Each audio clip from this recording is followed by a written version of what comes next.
Welcome, my name is Olaf, and today we're going to do some drawbacks. It is highly advisable that you have warmed up yourself, did some sun salutations, perhaps also maybe some forward bending, so the body and the mind is ready to do some drawbacks. We'll start from Savasana. We lay down on the back, and from Savasana, first we're going to do Viparita Karani. So close the legs, feet touching, arms close to the body. Exhale, lift up and come up to Viparita Karani, placing the hips in the palms of the hands. This is a good position to strengthen the wrists, just like the downward facing dog, Adho Mukha Svanasana is. Stay in this position for a while. Nice and easy breathing. Perhaps your feet are above your head or maybe even a bit further overhead. Gradually in time, the feet will come in line with the hips, the wrists, and the elbows. So stay in this position for a couple of breaths more. Nice and easy breathing. And then move the feet back overhead.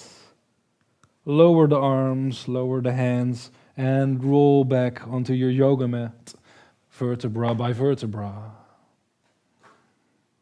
And relax yourself for a couple of breaths.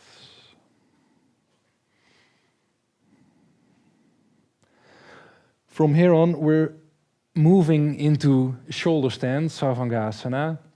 Again, feet touching, arms, hands close to the body. Slowly and deeply inhale and come all the way up to shoulder stand, Sarvangasana. Place the thumbs and the index fingers firmly into your back, and then all the fingers, palms of the hands, in a nice shoulder stand.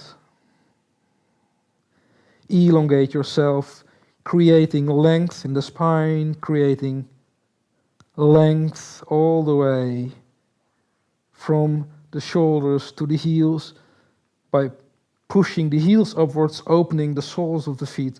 So you create length, you elongate yourself. Relax the feet. And from here on, we can make a nice little drawback. If you're new to this kinds of drawbacks from shoulder stand, it is advisable to relocate your hands by doing this. The fingers and the thumbs close to each other, to the sides of the body, like this. Then bend the legs and nicely controlled draw back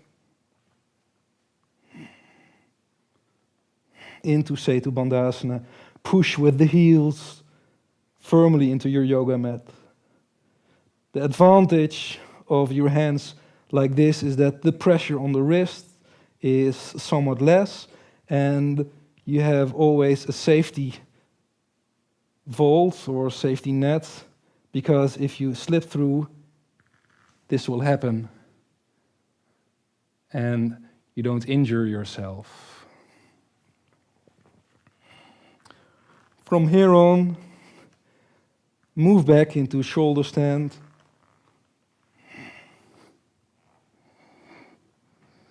And we're going to do one more drawback.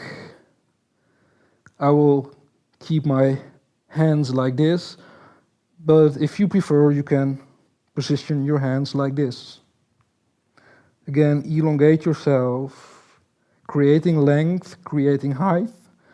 Then bend the legs and nicely inhale and make a nice draw back.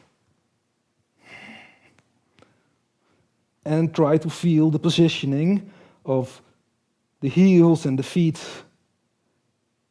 It is possible that the knees are falling sideways or the feet are facing sideways, falling sideways like this.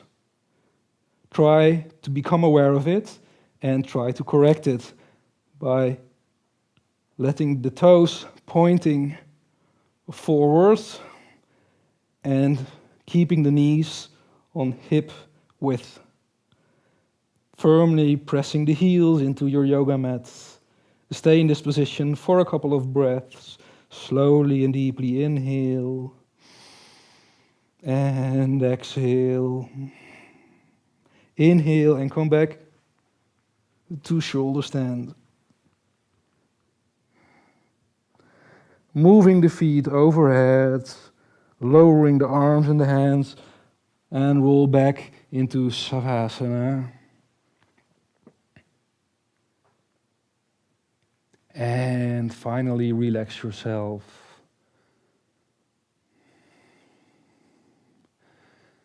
Take a moment to fully relax yourself in Savasana. Then come to a seated position. And you can continue your practice or explore back bends a bit more or do a meditation. Thank you for joining me and see you next time.